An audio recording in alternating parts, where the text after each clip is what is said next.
Large language models, or LLMs, display remarkable conversational fluency, but this linguistic capability creates an illusion. We easily conflate an AI's ability to speak clearly with the assumption that it possesses dynamic, accessible knowledge. During its initial training, a model learns language patterns and facts, storing them internally across billions of numerical weights known as parameters.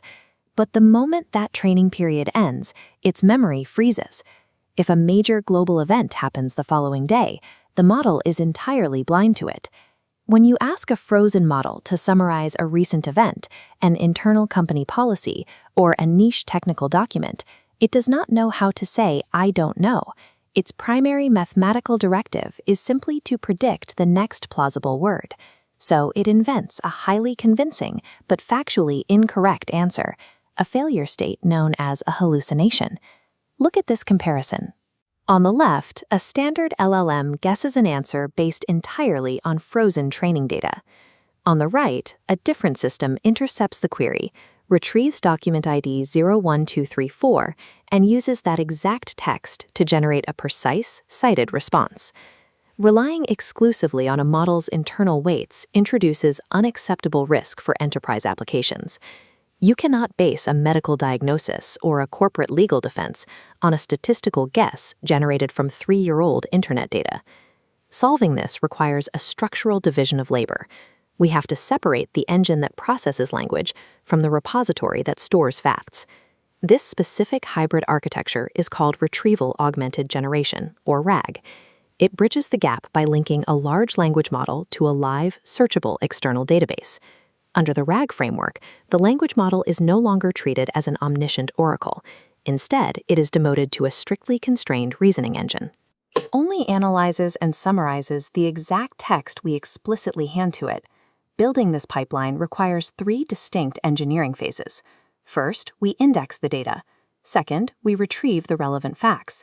Third, we generate the final response. By structuring the system this way, we move the immense computing cost of memorizing information away from the neural network and place it onto scalable, easily updated databases. Enterprise environments generate massive volumes of unstructured data, employee handbooks, legal contracts, and technical manuals. A language model cannot natively search through thousands of raw PDF files.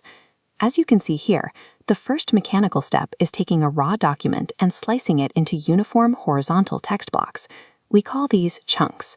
The size of these chunks dictates the resolution of the search. If a chunk is an entire chapter, the search results will be broad and imprecise. If the chunk is a single sentence, the model will lack the surrounding context it needs to actually understand the concept. Once chunked, text passes through an embedding model, a neural network translating language into mathematics. It outputs a high-dimensional numerical array of coordinates. These vectors are permanently stored in a vector database, built to organize and calculate distances between complex arrays.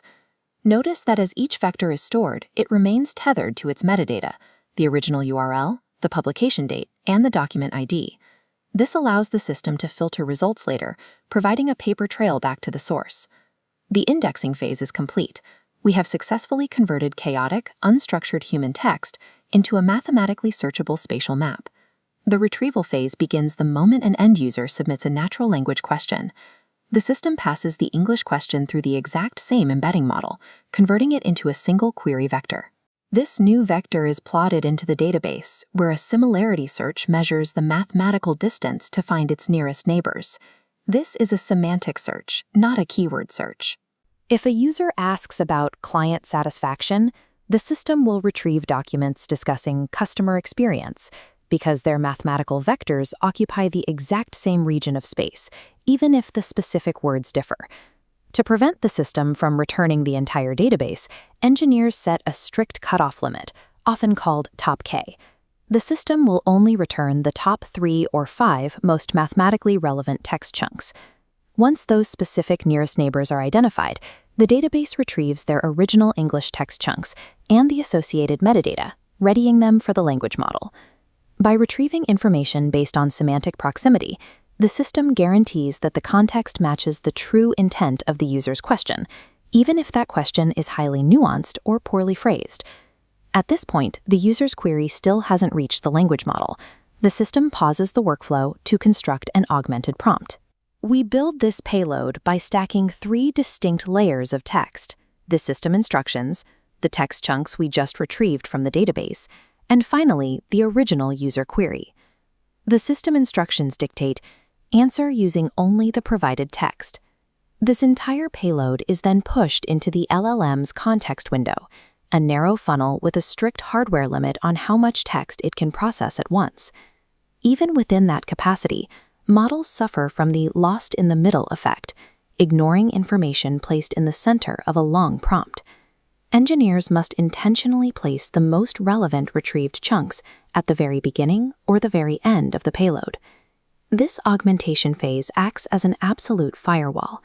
It forces the language model to operate strictly within a sandbox of verified enterprise data, cutting off its ability to guess based on its own imagination.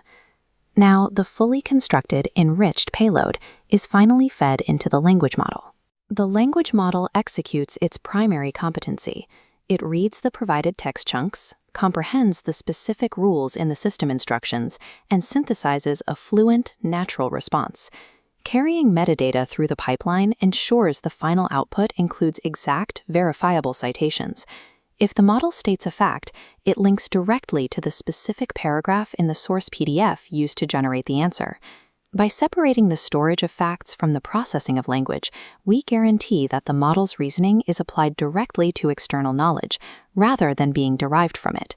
This is how you achieve reliable hallucination mitigation. The alternative to this pipeline is fine-tuning, retraining the neural network's internal weights on new information. That process demands massive computational resources, takes days to complete, and must be repeated every time a single document changes. By contrast, updating a vector database is instantaneous. If a company policy changes on Tuesday morning, you simply delete the old vector, embed the new document, and the system is perfectly up to date by Tuesday afternoon. We start with a user query, translate it into a query vector, perform a semantic search in the vector database, extract the most relevant chunks, construct an augmented prompt, and finally rely on the language model to format the output. This architecture also solves the enterprise security problem. You cannot reliably restrict what a neural network knows once it is trained. But with RAG, you apply strict access controls at the database level, ensuring an employee only retrieves vectors they have the security clearance to see. The result is an AI system that provides real-time accuracy, adapts to highly specific enterprise domains without retraining, and provides verifiable source attribution for every claim it makes. Language models will continue to evolve, and their context windows will expand. But the underlying mechanics of mapping unstructured text into mathematical space and retrieving it with semantic precision will remain the backbone of reliable artificial intelligence.